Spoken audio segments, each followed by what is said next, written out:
بسم اللہ الرحمن الرحیم۔ السلام علیکم ورحمۃ اللہ وبرکاتہ۔ آئیے تجوید سے قرآن سیکھیے۔ تجوید کے لغوی معنی سنوارنا، تحسین اور عمدہ کرنے کے ہیں۔ کلاس کے آغاز میں ہم اللہ تعالیٰ کے شکر گزار ہیں جس کی توفیق سے ہم اس نیک کام کا آغاز کر رہے ہیں۔ آج ہم تختی نمبر 3 مقطعات کی مشق کریں گے۔ تختی نمبر 3 مقطعات کل میں نے آپ کو یہاں تک پڑھا لی تھی۔ آج ہم یہاں سے سبق کی شروعات کریں گے۔ سبق پڑھنے سے پہلے تعوذ تسمیہ پڑھتے ہیں۔ اعوذ باللہ من الشیطان الرجیم،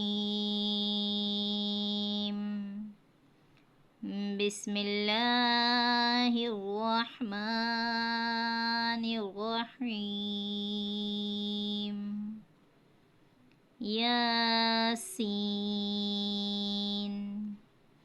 آپ یہ دیکھیں یا کے اوپر کھڑی زبر ہے اور کھڑی زبر کو ایک الف کی مقدار کھینچ کے پڑھا جاتا ہے، اور یہ سین ہے، سین پر مد ہے اور اس کو 5 الف کی مقدار کھینچ کے پڑھا جاتا ہے۔ صاد، یہ موٹے پڑھے جانے والے حروفوں میں سے ہے، جیسے میں نے آپ کو حروف تہجی میں اس کی مشق کروائی تھی۔ حامیم، حامیم، عین سین قاف۔ اس کے پڑھنے میں نے یہاں پر اکفا کیا ہے۔ اکفا کا قاعدہ یہاں پر ہو رہا ہے اس وجہ سے جب ہم ان الفاظ کو اگر کھول کے لکھتے ہیں تو یہاں پر اکفا کا قاعدہ ہوتا ہے۔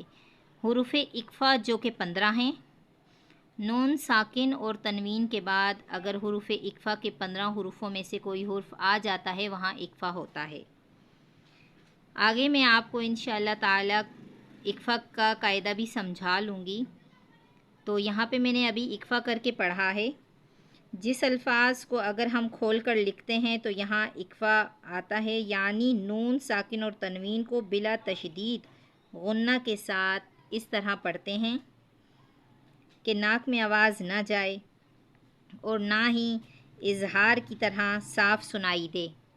اظہار کی طرح صاف سنائی دینے کی طرح ایسا ہے مقصد، بالفرض ہم پڑھ رہے ہوں شیئن، قدیرن، تو یہ بہت ظاہر ہو کے پڑھے جانے والے حروف ہیں، لیکن انشاءاللہ تعالی ابھی تو آپ اس کی مشق کریں جیسا میں نے آپ کو یہ پڑھایا۔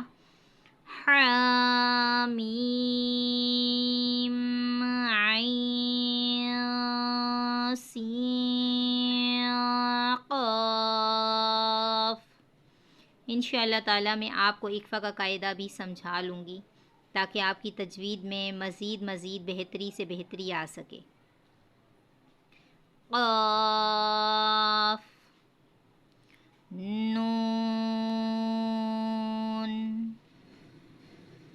اس کے پڑھنے کے 2 طریقے ہیں، الف لام میم اللہ، ملا کر پڑھنے کی صورت میں الف لام میم اللہ، ملا کر پڑھنے کی صورت میں الف لام میم اللہ۔